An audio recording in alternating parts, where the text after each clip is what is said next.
everyone, I'm Kate Hildreth, creative director at Daily Clout. I also host a show on Daily Clout called Homestead Revival, where I am revamping my house and creating a sustainable farm, homestead, all that fun stuff. So you can find that on Daily Clout as well. And this new show is called The Rogue Millennial, which is going to be sort of a mashup of opinion and features about pop culture, politics, current events, all that kind of stuff from a counterculture, counter-narrative perspective. And it's going to be a lot of fun, but today I kind of just wanted to start out with reviewing the movie Barbie, which might seem like a strange way to start off the beginning of a new show, but I think this one is important, not just on a surface level, but if we are diving deeper through the layers of things. So first things first, I know I'm a little bit late to the gate on this one. It's been out for months. It's been out for a long time, but I've been putting it off for a couple of reasons. Number one, Barbie is very, very nostalgic. I grew up with Barbie, and I was just worried that Hollywood would do a bad job. So I was kind of hoping for a while that it would just go away and I wouldn't have to watch it and wouldn't have to think about it anymore. And then number two, when comments started coming out about it, I didn't want to support another woke movie. So I tried to avoid watching clips as much as possible, even though they're circulating on social media. I kind of just had to stick with the FOMO, the fear of missing out in that regard. But it was fine. And, over the last several months now that Barbie's out on streaming platforms, had several people tell me that I should watch the movie at least once because it's good to watch, because it would give me a better understanding of the female perspective. And as a female, I was a little bit confused with the latter reasoning. But Barbie, the movie, did break tons of box office records. It won a Golden Globe, it looks like, award for Best Comedy, etc. And pop culture is still making plenty of references to it. So I don't think it's going anywhere anytime soon. So at last, I have caved. Tonight, I'm going to be watching Barbie and doing a review for you. I've got my water and my popcorn on the side here. So I'm going to try to go into this with an open mind. Of course, not too open that my discernment antennas are numb, but open enough to try to appreciate anything and everything that they do well, in addition to recognizing the things that I don't like about it. Okay, right after I finish the movie, I'm going to hop back on with the movie fresh in my mind and share some thoughts. Before we continue, I want to recognize and thank our wonderful sponsors. First of all, I'd like to thank the Wellness Company and their team of renowned medical professionals, including Dr. Peter McCullough, Dr. Harvey Rich, Dr. James Thorpe, Dr. Drew Pinsky, and many more truth-seeking doctors. They have crafted the Wellness Company's Emergency Kit, which is the ultimate solution for preparedness in times of crisis. So don't wait for the next crisis to catch you off guard. Visit Daily Clout Health and enter promo code DailyClout for an exclusive 10% off your order. I would also like to thank our partner, Charlize Skincare. According to the FDA, companies in the US are allowed to market skincare products as non-toxic while still containing up to 49% toxic ingredients, which is crazy. And these ingredients can actually make you age faster, disrupt hormones, and may even cause serious illnesses.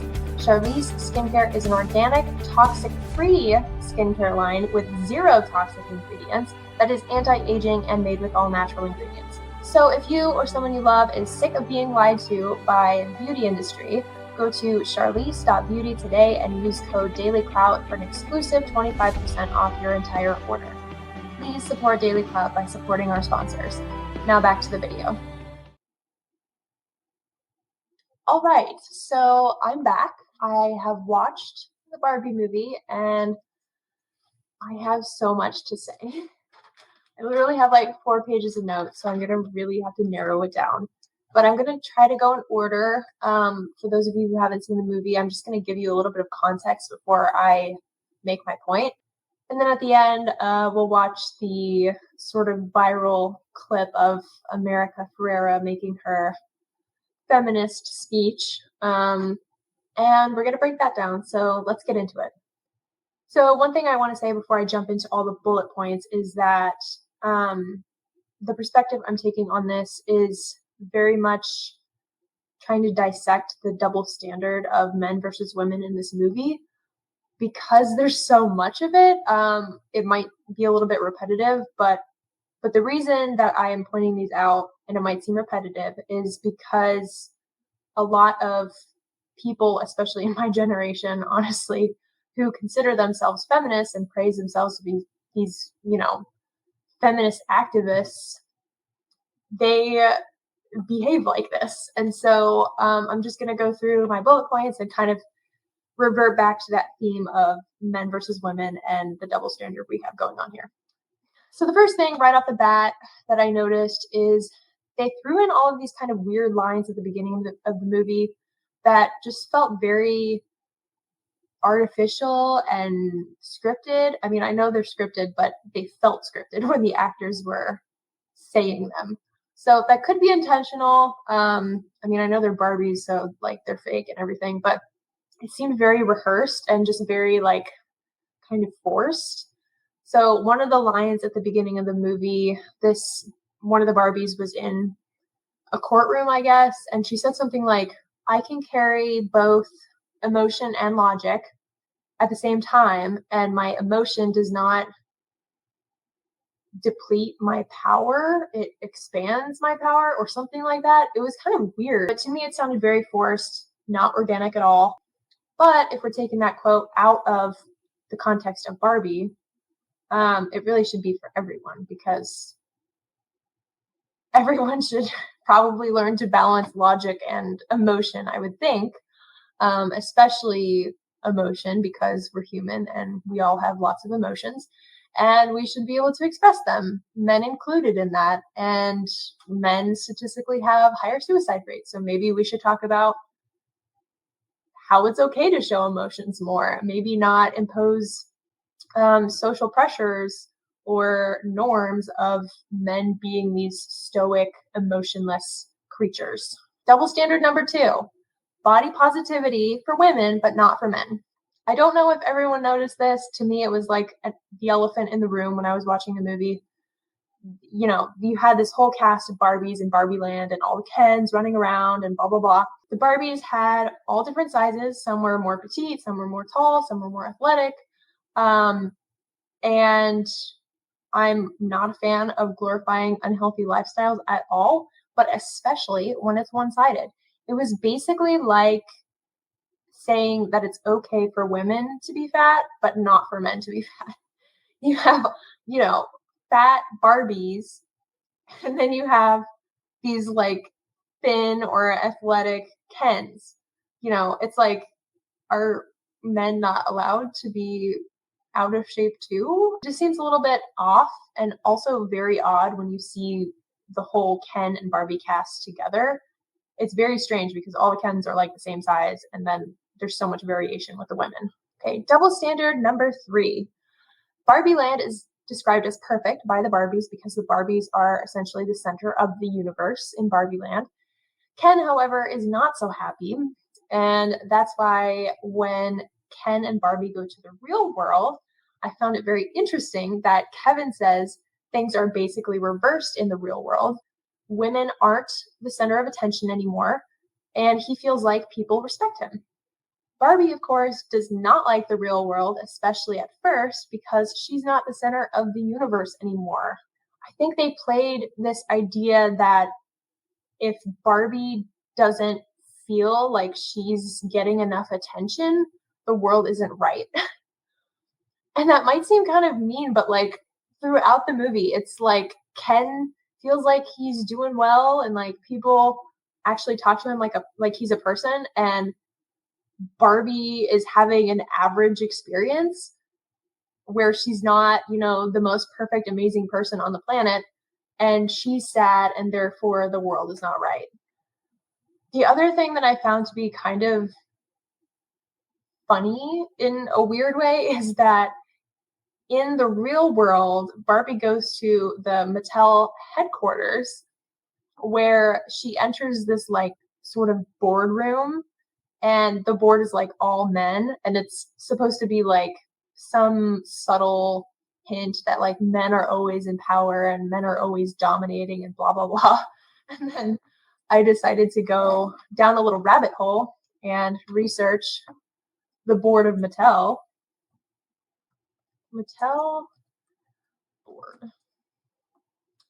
Here we go. Okay, so let's have a look, shall we? So the movie makes a point of saying that the CEO of Mattel or Barbie is a man, and that's like a big problem, I guess. But looking at the board of directors here on the Mattel page, we have a ratio of 5 women to 6 men.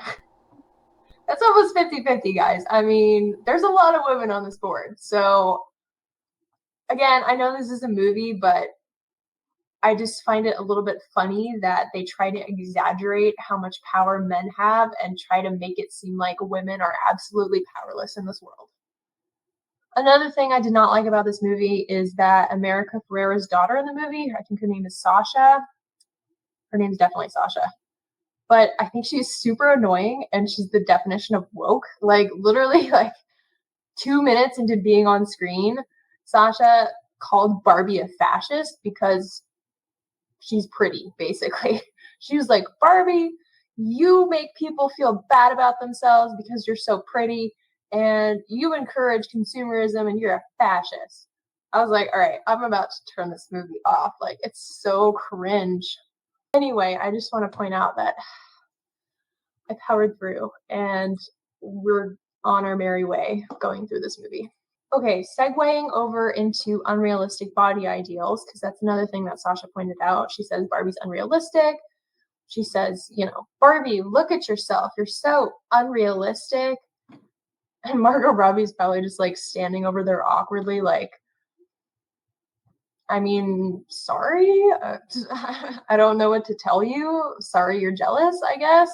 So that kind of leads me into the next thing that I did not like about this movie. Can you tell where this video is going? Did I like the movie or did I not like the movie?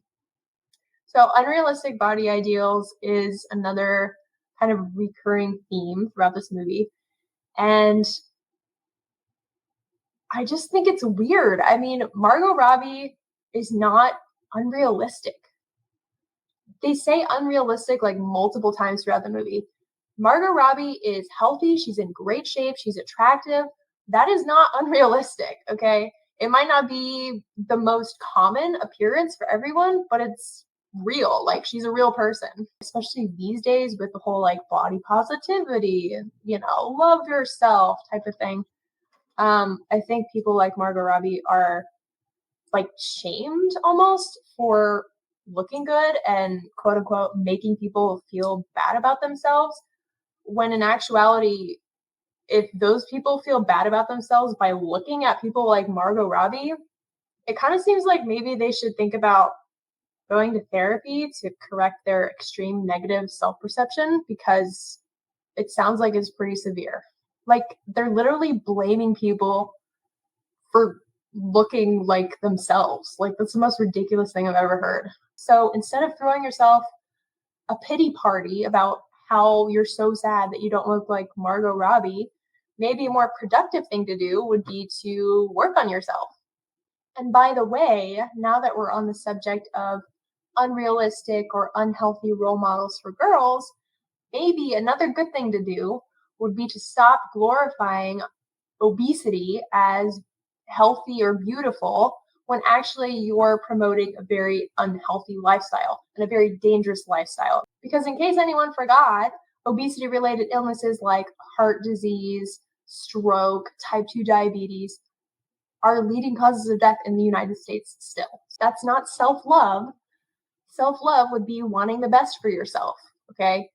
If you wanted the best for yourself, you would want yourself to be healthy, not overweight, and at risk of serious illnesses.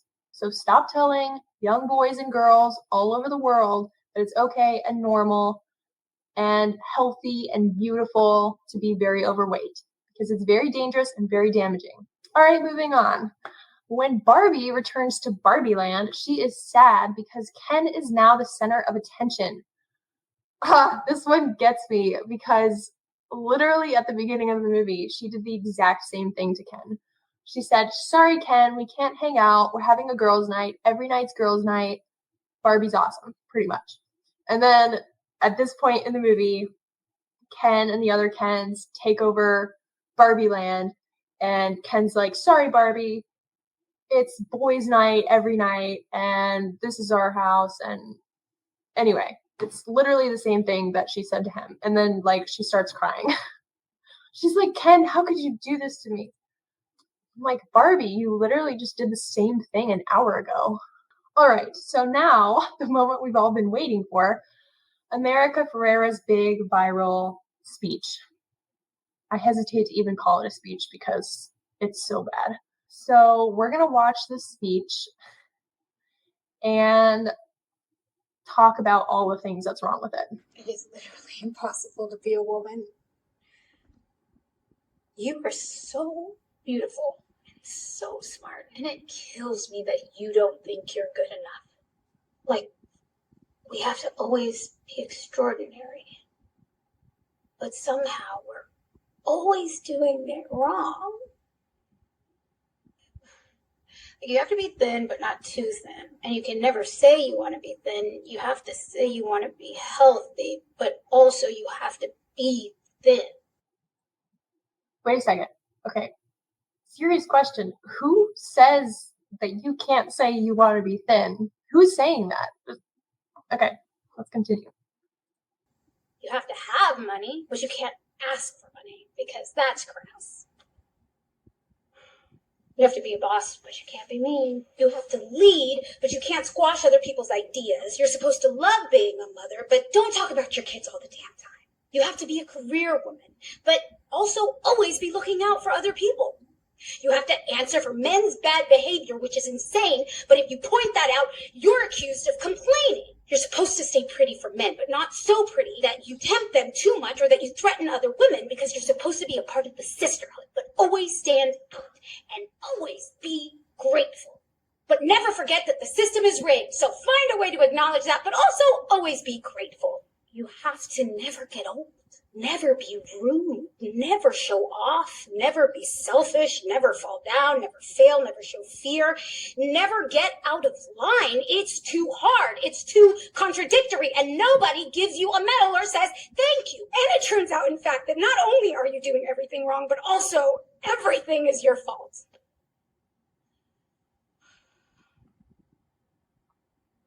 I'm just so tired of watching myself and every single other woman tie herself into knots so that people will like us. And if all of that is also true for a doll, just representing a woman, then I don't even know. All right. Ouch. All right, okay, so that was painful. Let's talk about it. The problem that I have with this speech, there are many. The big one is that she makes all of these points and assertions about the expectations that are being placed on women. But my question is, who is placing them on women? Are we actually being told by men that we shouldn't make other women jealous because we need to be part of the sisterhood, part of a team? I don't think so. Also, are men telling us that we need to be career women? No, I don't think so. I don't think men care if women become career women. Most, if not all, of the points that she made in that speech are expectations placed on women by other women. The only expectations being placed on us are the ones we place on ourselves. And if men are placing expectations on us, it's our decision whether or not to accept them. If we're accepting those expectations, then that's our own fault. You are in charge, you decide. And sure, there are cultural norms and maybe some social pressures, but that doesn't mean you have to sit back and take it, especially not these days. If you are sitting back and taking it, then again, I don't know what to tell you. I mean, you can't just sit around and expect other people to fight your battles for you. If you are one of those people, then you're just complaining. Like, that's all you're doing. You're doing nothing productive. The thing that I dislike the most about this speech is the victim mentality, the victim undertones of the whole thing. It's always women's fault and poor us, and it's so horrible to be a woman because there's all these pressures and blah blah blah. It's really doing a disservice to women, in my opinion, because it's portraying women as victims, which is totally against what feminism is supposed to be about. And yeah, I think it's very contradictory. So right after that speech, Barbie stands up and has like a couple lines. She says something like, if you give a voice to the cognitive dissonance of what it means to be a woman under the patriarchy, you rob it of its power. Something like that. I'm paraphrasing. And everyone was like, oh my gosh, that's amazing. Oh my gosh, you're so right. And no, no, okay. Talking about things is only one step. Bringing attention and identifying an issue is only one step of taking back power, if you will. The other step is action. Actions are what really matter. Actions are what get results. For instance, not taking crap from anyone. This goes for anyone, but for this example, I specifically want to focus on women. Women are horrible to each other. Not all women, obviously, but a lot of women are really horrible to other women. Let me give you a prime example of this. Women call each other bitches. They do it all the time. I don't understand, like, why? Like, they're trying to make it some cool thing. But then men call women bitches, and suddenly it's a problem. If we don't want men calling us bitches, we need to stop calling each other bitches. It's very simple. Okay, we have no standards or respect for ourselves, and therefore men don't respect us. Now, again, I'm not talking about all women, but generally, women have a problem respecting each other. And if we want respect in the corporate world, in the world in general, in any area, we need to create a community that respects itself. Because if we don't, we can't just blame men, for example, for all of our problems. It doesn't make any sense. We need to fix the problem internally. So there are a few other smaller things in the film that I took note of. The portrayal of Kens as being the villains is very counterproductive, in my opinion. I know this movie is fake, it's about dolls, it's fictional, but the underlying layers of it is a representation of the relationship between men and women. And I think that portraying men as the villains is not helpful for anyone.